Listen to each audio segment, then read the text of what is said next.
istimewa itu bagian keempat. Ini adalah bagian terakhir atau bagian yang kemudian selesai dari pengenalan Jogja Istimewa.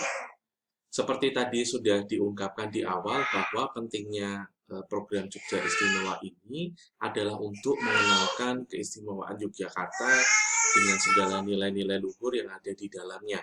Jadi teman-teman mahasiswa dari sesi 1 bagian pertama sampai bagian ketiga diharapkan memang memahami mengapa Yogyakarta kemudian disebut istimewa dan bagaimana keistimewaan itu kemudian dijalankan di Yogyakarta sehingga betul-betul dapat dinikmati oleh segenap lapisan masyarakat Yogyakarta. Nah, di awal saya juga menjelaskan bahwa Yogyakarta juga punya sisi lain yang perlu juga diwaspadai. Artinya, Yogyakarta sebagai daerah istimewa yang menjadi ruang bagi seluruh masyarakat seutuhnya, tidak hanya yang asli Jogja, tetapi juga mereka-mereka yang berasal dari berbagai tempat yang kemudian belajar di Jogja, tentu harus memiliki satu kesepahaman, tidak ada hal-hal negatif yang terjadi.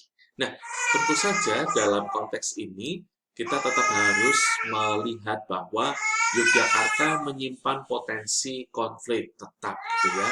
Dan kita perlu mengantisipasinya sehingga tetaplah nanti toleransi dan solidaritas yang betul-betul dijunjung tinggi oleh masyarakat Yogyakarta itu sendiri.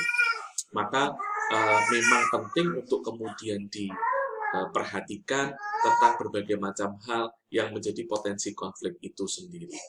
Nah, dari yang kemudian teman-teman tadi nyatakan gitu ya, ada beberapa hal yang kemudian bisa dimulai ya sebagai bagian dari diskusi kelompok. Jadi nanti setelah Kak Tamara memperlihatkan video ini kepada teman-teman, silakan teman-teman bergabung ke kelompok, dan kalau kelompoknya belum dibuat, maka silakan dalam pendampingan Kak Tamara, kelompoknya dibuat untuk mulai melakukan diskusi ini. Ada dua hal setidaknya yang perlu teman-teman diskusikan. Yang pertama, apa istimewanya Jogja itu bagi Anda? Nah, silahkan sharing di antara teman-teman kelompok ya. Tentu akan berbeda-beda dan tentu disitulah menariknya ya. Teman-teman yang kemudian berasal dari Jogja dan non-Jogja, bagaimana semuanya kemudian melihat Yogyakarta. Lalu, Yogyakarta sempat dianggap sebagai kota yang intoleran ya, dan tidak sistema dulu. Nah, bagaimana pendapat Anda gitu ya, ketika misalnya Anda menjumpai bahwa ada beberapa kemudian terjadi ya, terkait dengan sedekah laut yang kemudian dilarang, itu juga pernah mengemuka di Jogja ya, dan mengapa kemudian ini terjadi itu tentu mungkin kita tidak bisa menjangkau, tapi lebih penting lagi yang mungkin nanti bisa didiskusikan adalah bagaimana supaya ke depan hal-hal seperti ini tidak terulang lagi, gitu ya. Nah, ini bisa didiskusikan bersama yang lain.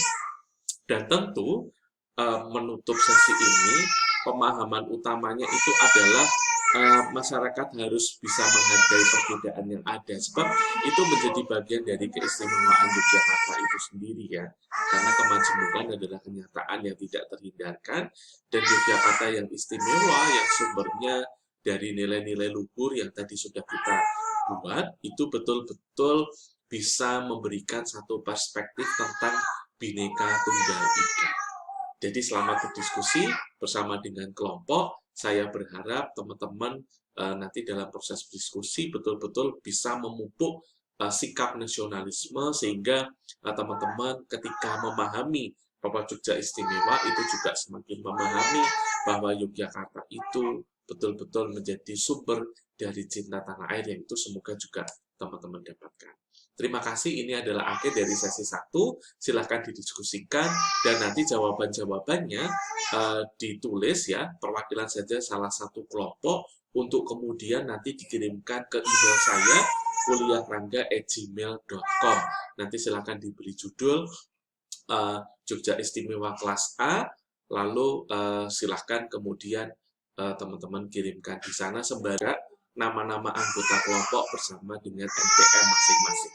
Dan ketika setelah selesai, silakan menunggu saat istirahat untuk nantinya Kak Tamara akan membantu teman-teman mengambil snack dan silakan nanti beristirahat.